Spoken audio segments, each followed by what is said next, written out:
বাংলা ব্যাকরণের তোমাদের বাংলা ব্যাকরণের যে জিনিসগুলি খুব কমন জিনিস, সেগুলো হচ্ছে কারক, বাচ্য, বিশেষ্য, বিশেষণ, সর্বনাম এবং হচ্ছে সমাস।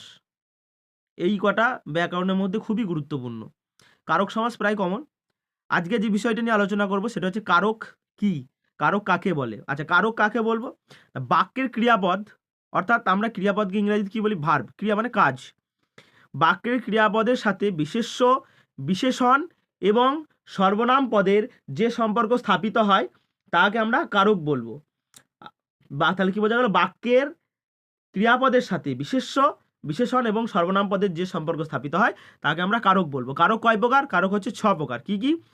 কর্তা, কর্ম, করণ, সম্প্রদান, অপাদান, অধিকরণ। কারক কয় প্রকার? 6 প্রকার। কর্তা, কর্ম, করণ, সম্প্রদান, অপাদান, অধিকরণ।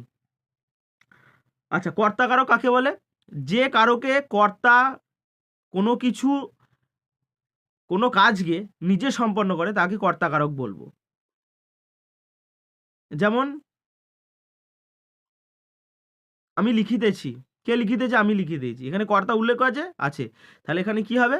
এখানে কর্তা কারক রইবে। কর্মকারক, আচ্ছা 3টে কারক নিয়ে শুধুমাত্র করণ কারক পর্যন্ত বলবো, ভিডিও বেশি লং হয়ে যাবে। আচ্ছা, কর্মকারক কাকে বলবো? যে কারকে কর্তা উহ্য থাকে, কর্মটাই কর্তারূপে প্রাধান্য পায়। যে কারকে কর্তা উহ্য থাকে, কর্মটাই কর্তারূপে প্রাধান্য পায়, তাকে আমরা বলবো কর্মকারক। করণ কারক কাকে বলে? যে কারকে কর্তা কোনো কিছু দ্বারা কাজটি সম্পন্ন করে। আচ্ছা, কোনো কিছু দ্বারা বলতে আমি যদি বলি যে আমি লিখিতে রাম সে লিখিতেছে, সে লিখিতেছে। কিসের দ্বারা লিখিতেছে? সে পেনের দ্বারা, সে পেন দিয়ে লিখিতেছে।